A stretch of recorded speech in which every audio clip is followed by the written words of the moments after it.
नगरी आज देशभक्तीच्या रंगात रंगली होती। स्वातंत्र्य दिनाच्या निमित्ताने शहरातील प्रत्येक कोपरा तिरंग्याच्या तेजाने उजळून निघाला। मालोजीराजे विद्यालय, न्यू इंग्लिश स्कूल, नगरपंचायत, पोलीस स्टेशन, कृषी उत्पन्न बाजार समिती, रेल्वे जंक्शन, बाजारतळ, महावीर चौक आणि जिल्हा परिषद प्राथमिक शाळा सर्व ठिकाणी ध्वजारोहणाचा जल्लोष पाहावयास मिळाला। नगरपंचायतीच्या प्रांगणात नगराध्यक्षा सौ मधुमती गालिंदे यांच्या हस्ते तिरंगा फडकवला। यावेळी अधिकारी, नगरसेवक, शिक्षक, विद्यार्थी आणि नागरिकांनी मोठ्या संख्येने हजेरी लावली। पोलीस स्टेशनमध्ये सहाय्यक पोलीस निरीक्षक सुशील भोसले यांच्या हस्ते ध्वजारोहण पार पडले। कृषी उत्पन्न बाजार समितीत सभापती सुनील शेळके पाटील यांनी तिरंगा फडकून शेतकरी हिताचा संकल्प केला, तर तिरंग्याच्या रंगातील फुलांच्या सजावटीने परिसर आकर्षक झाला होता।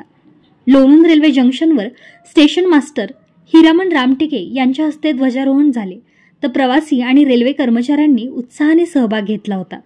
बाजार तळावर उपनगराध्यक्ष गणिभाई कच्छी यांच्या हस्ते तिरंगा फडकवला आणि एनसीसी, आरएसपीच्या विद्यार्थ्यांच्या संचलनाने देशभक्तीची धून उमटली।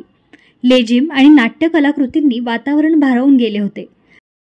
महावीर चौकात सुरेशभाई शहा यांच्या हस्ते ध्वजारोहणानंतर देशभक्तीपर गीते लावण्यात आली, तर जिल्हा परिषद प्राथमिक शाळेत कवायती सादर झाल्या। बाजार तळावर व्यंकटेश मल्टीस्टेट कोऑपरेटिव्ह क्रेडिट सोसायटीच्या वतीने एसएससी आणि एचएससी परीक्षेत यश मिळवलेल्या गुणवंत विद्यार्थ्यांचा सत्कार करण्यात आला। आज संपूर्ण लोणंदमध्ये स्वातंत्र्य दिन साजरा करताना एकच संदेश देण्यात आला: देशप्रेम, ऐक्य आणि सामाजिक जबाबदारी। तिरंगा फडकवताना प्रत्येकाच्या ओठांवर एकच घोषणा: भारत माता की जय, वंदे मातरम।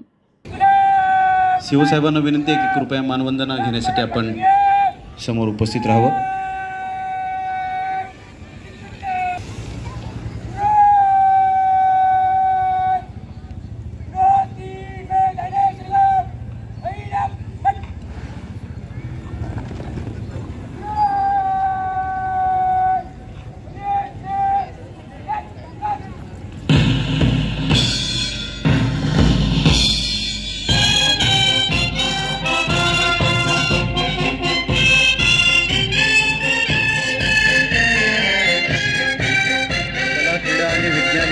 क्षेत्रामध्ये नावलौकिक मिळवलेलं आहे लोणंद नगरी।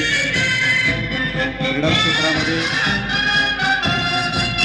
राष्ट्रीय पातळीवर तयार झालेले खेळाडू आणि एनसीसी या विभागामध्ये अतिशय उत्कृष्ट कार्य करणारे सन्माननीय पालकांना मानवंदना देत आहेत। वाहतूक नियंत्रण कशा पद्धतीने करावं आणि विद्यार्थी दशेचा चांगला नागरिक करावा या उद्दिष्टानं आरएसपीचं पथक